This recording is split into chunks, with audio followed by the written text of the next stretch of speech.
Hello दोस्तों, आपका स्वागत है हमारे यूट्यूब चैनल टैक्स इंडिया में।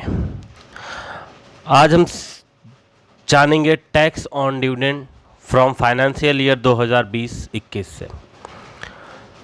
तो उससे पहले हम जान लेते हैं कि डिविडेंड होता क्या है। कंपनीज एक्ट का सेक्शन 2 क्लॉज 35 कहता है dividend includes any interim dividend. बस इतना ही सेक्शन हमारा कहता है, लेकिन हम इसे थोड़ा सिंपल वर्ड्स में समझेंगे। It is a distribution of profits.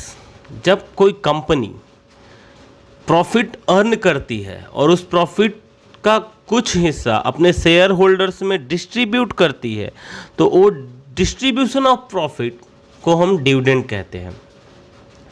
पहले क्या था कि dividend pay tax share holders नहीं पे करते थे, लेकिन न्यू में क्या है कि न्यू में शेयर होल्डर्स को डिविडेंड पे टैक्स पे करना पड़ेगा।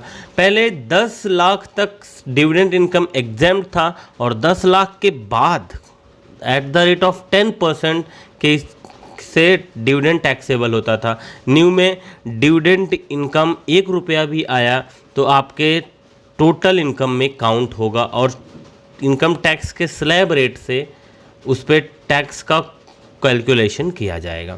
तो डिविडेंड अर्न कैसे होता है, उसके लिए आपको शेयर परचेज करना पड़ता है और शेयर परचेज करने के लिए आपको एक डीमेट अकाउंट चाहिए। तो आप डीमेट और ट्रेडिंग अकाउंट आप स्टॉक्स से बहुत ही नॉमिनल चार्ज पे ओपन कर सकते हैं, जहाँ पे zero brokerage on stock investment है। आपको वहाँ पे एक भी रुपया ब्रोकरेज नहीं देना पड़ेगा। लिंक हमने डिस्क्रिप्शन बॉक्स में दे दिया है।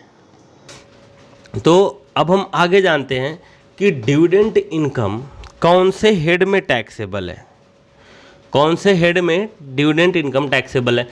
तो यहाँ पे इसके 2 पॉइंट निकल के आते हैं। पहला, dividend taxable under the head income from other sources if shares are held as an investment. अगर शेयर एज अ इन्वेस्टमेंट रखा है तो उस शेयर्स पे जो डिविडेंड इनकम आएगा वो इनकम फ्रॉम अदर सोर्सेज में गिना जाएगा। और whereas if shares are held for trading purposes then dividend income shall be taxable under the head business और प्रोफेशन। अगर शेयर ट्रेडिंग पर्पस के लिए रखा है तो उस शेयर पे जो डिविडेंड का इनकम आएगा वो अंडर द हेड बिजनेस और प्रोफेशन में टैक्सेबल होगा। अब अगर डिविडेंड इनकम है तो जो डिविडेंड इनकम अर्न करने के लिए हमने अगर कुछ खर्चा किया है तो उसका हमें डिडक्शन मिलना चाहिए। तो आइए उसके बारे में भी हम बात कर लेते हैं। अगर dividend income from other sources में हमने लिया है तो हम ओनली इंटरेस्ट एक्सपेंडिचर क्लेम कर सकते हैं which has been incurred to earn that dividend income to the extent of 20% of total dividend income। और अगर हमने डिविडेंड इनकम को बिजनेस इनकम में लिया है तो हम all those expenditure which have been incurred to earn that dividend income, सभी एक्सपेंसेस क्लेम कर सकते हैं जो वो डिविडेंड इनकम अर्न करने में हमने एक्सपेंस किए हैं, such as the interest on loan, collection charges, etc. उसके बाद अगर डिविडेंड इनकम में आया तो इसके ऊपर टीडीएस भी लगेगा। टीडीएस में हम 2 बातें आती हैं। पहला तो इसका लिमिट क्या होगा और रेट क्या होगा।